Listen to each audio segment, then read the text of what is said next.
All right, welcome back to the channel. I thought I'd do something a little bit different from the normal schedule. Since we're all stuck in quarantine, I thought I would do a bit of a Q&A. I answer your questions, the random interesting things you sent me. Most of them are coming from Instagram.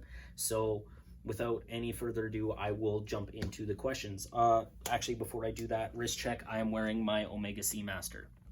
Now that we got that out of the way, I will bounce right into the questions. So just FYI, I won't be naming any names for those people who send them to me.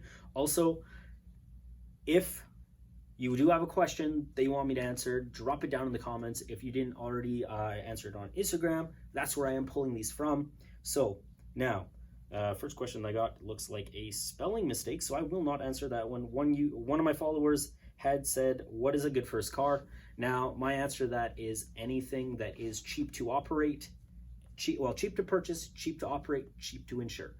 Especially when you are a younger driver, your insurance rates will literally kill you if you choose to put on full collision. Also, depending on the type of the vehicle. Just an example, when I was 18, I bought an RSX Type S, and when I wanted to insure the vehicle, now I paid $8,000 for it back when I was 18.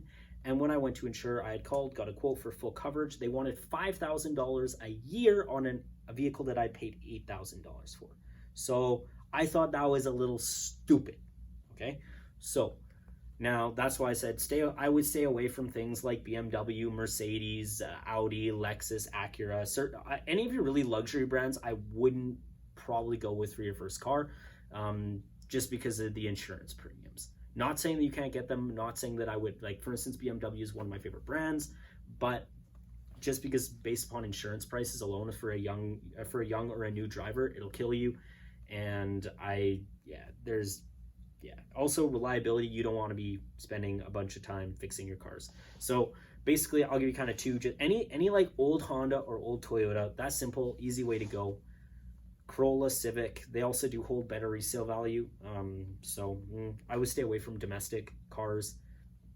I find they're Kinder Surprise toy quality junk for the most part. Anyways, so that's the answer to that question. Moving on to the next one. What is your opinion on the 2017 Jeep Wrangler? So I don't know if you're asking specific to that year, because I'm not really too particularly know a whole lot about maybe that specific year, or if you're asking about the general like Jeep Wrangler line.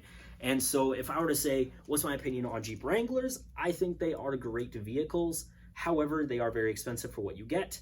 I sold vehicles for Chrysler back in 2013, so that's basically 7 years ago, and they were, for a fully loaded Rubicon, they were north of 40,000. So I'm assuming they're probably creeping up into the high 40s for the same similarly equipped models.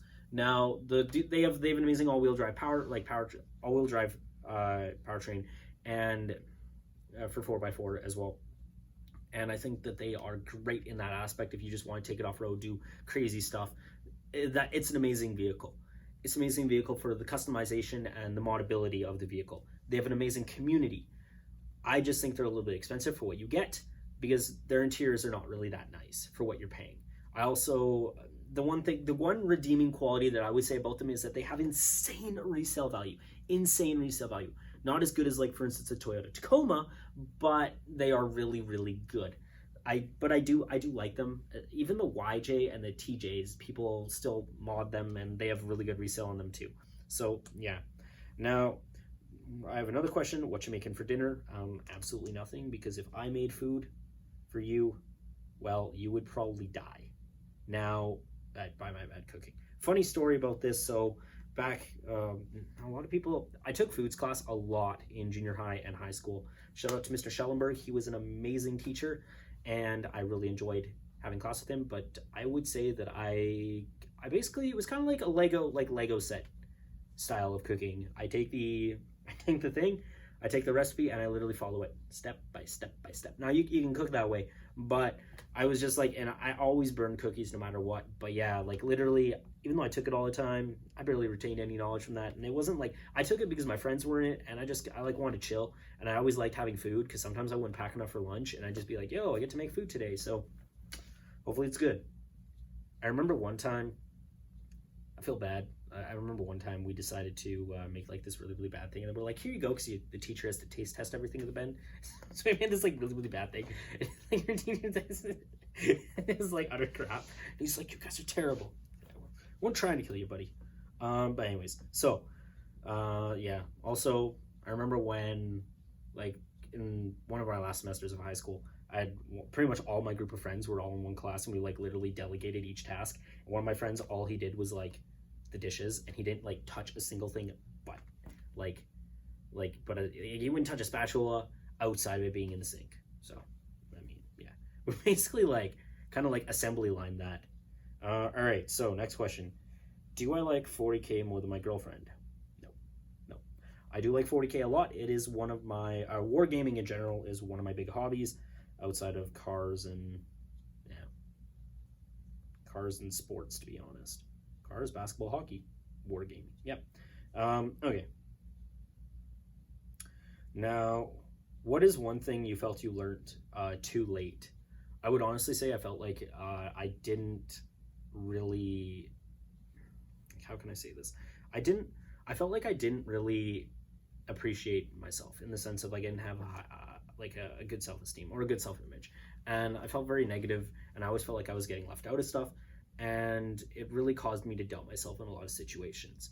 Now, that's why I probably say like having people to reinforce that you are good at something, that you can do stuff, is extremely important to me. And that's one of the, like as a teacher, that's one of the things I like to do with students, and is to reinforce that what they're doing does matter and that they can do stuff. Another thing for me is I was always left out of stuff when I was younger, and not like, I think it's circumstantial too, but I didn't, like, I always felt like I had to pretend to be someone who I wasn't. So I guess the biggest thing is like, what did I learn too late? I learned that I can be happy with who I am, and I'm not trying to be someone else. Okay, so last question, or actually second last question, because I'll do two more. So did you mass buy toilet paper? And if you run out and had no water, what would you wipe with? Okay, so mass buying toilet paper, no, I didn't do that. Those people who do that are stupid. Now, if I had no water, what would I use to wipe? I have a lot of books here.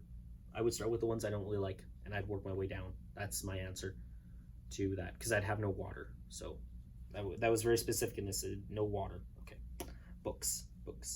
Actually, funny little thing. The worst toilet paper I've ever experienced in my entire life is at the U of A. U of A, you have crap toilet paper. It's like I could literally go down to Home Depot, buy 80 grit sandpaper, and rub it across my butt, and I think I'd feel better.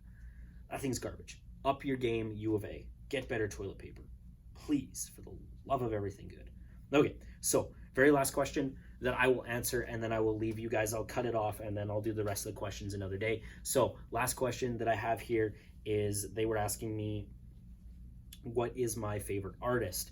Now they had put in brackets ABBA. I like ABBA, but I do not like them enough for them to be my favorite artist. They are amazing, don't get me wrong.